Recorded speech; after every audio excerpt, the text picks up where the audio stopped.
¿Por qué comenzamos a desarrollar un programa editorial en Argentina? No podía ser de otra manera. Mi ingreso al Fondo de Cultura Económica en México, a los 24 años, había estado motivado por el deseo de ser un editor. Allí, Jaime García Terrés y Adolfo Castañón continuaron la tarea de formarme que habían iniciado Vicente Rojo y Federico Álvarez cuando yo trabajaba con ellos en la revista del Instituto Nacional de Bellas Artes, luego convertido en Consejo de Cultura y Artes. Cuando llegué a la Argentina, la situación de la editorial era triste. Respetada por la gente mayor, por el catálogo de los años 50 y 60, era prácticamente desconocida por los lectores jóvenes e ignorada por los libreros. Iniciar un plan editorial local fue entonces a la vez seguir un impulso personal y atender una necesidad. La editorial no hubiera tenido futuro de otro modo. También en México el Fondo de Cultura se había alejado del rumbo inicial. Se había alejado de aquel rumbo, pero no había encontrado otro. Había desertado de los mercados internacionales de derechos, dedicándose a editar obras de autores mexicanos y algunos latinoamericanos, pocos entre ellos verdaderamente relevantes, y su programa de traducciones era realmente pobre.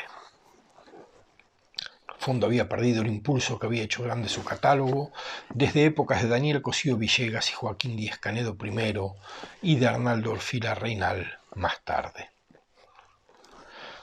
Naturalmente es más fácil construir el sentido de un programa editorial retrospectivamente.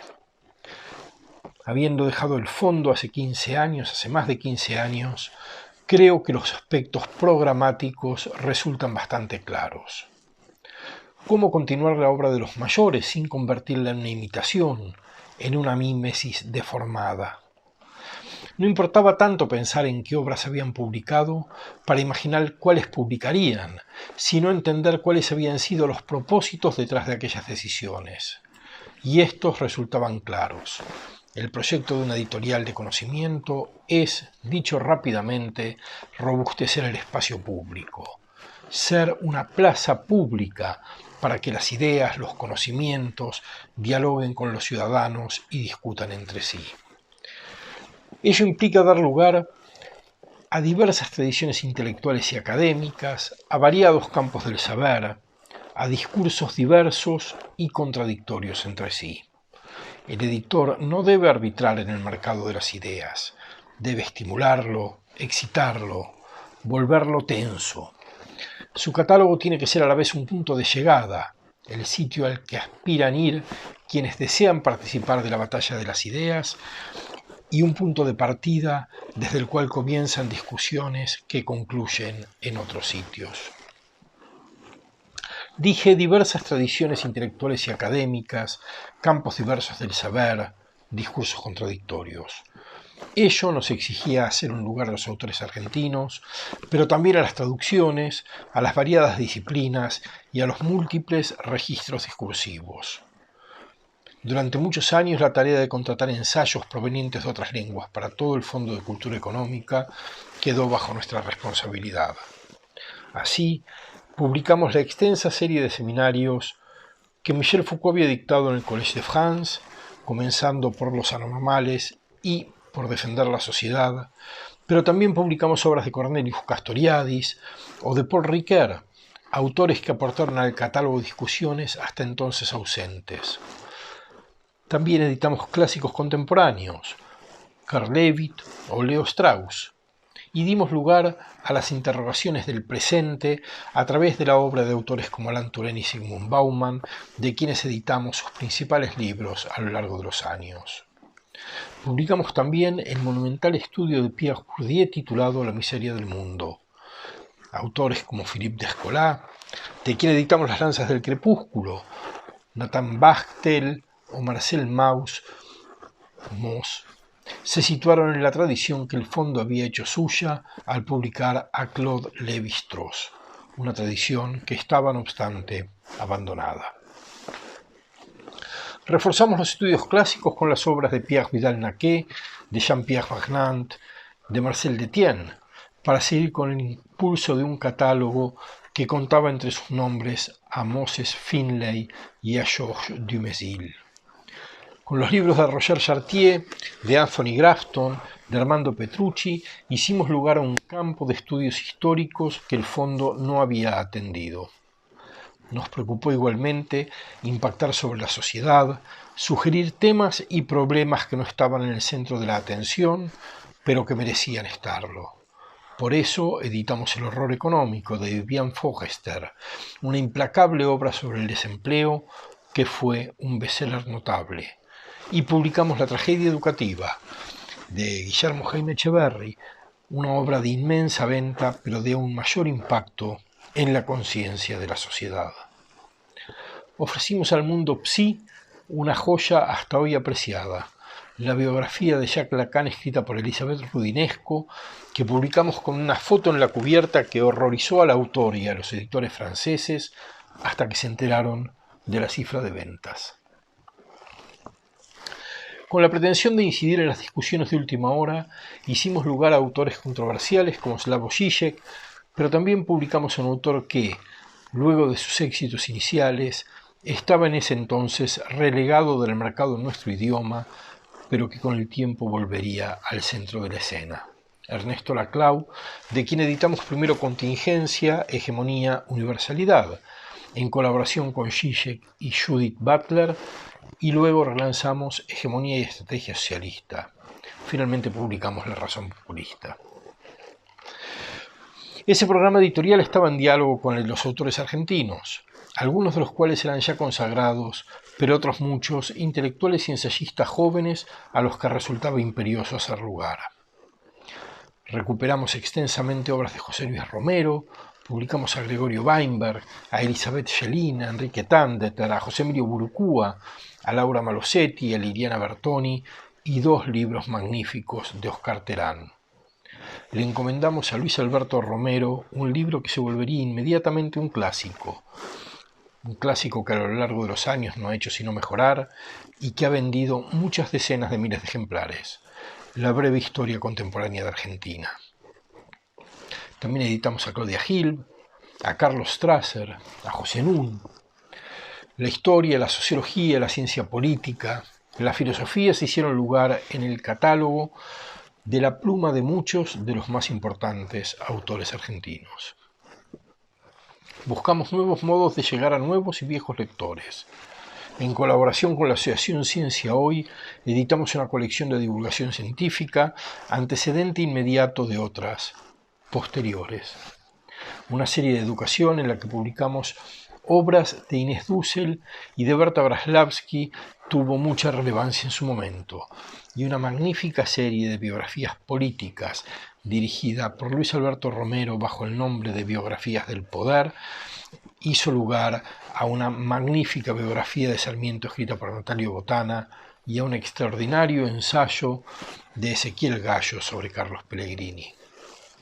La serie Breves, cuyo lema era Libros breves para grandes temas, que llevábamos adelante con Enrique Tandeter, editó decenas de títulos de autores argentinos y extranjeros y resultó un éxito entre las colecciones de divulgación.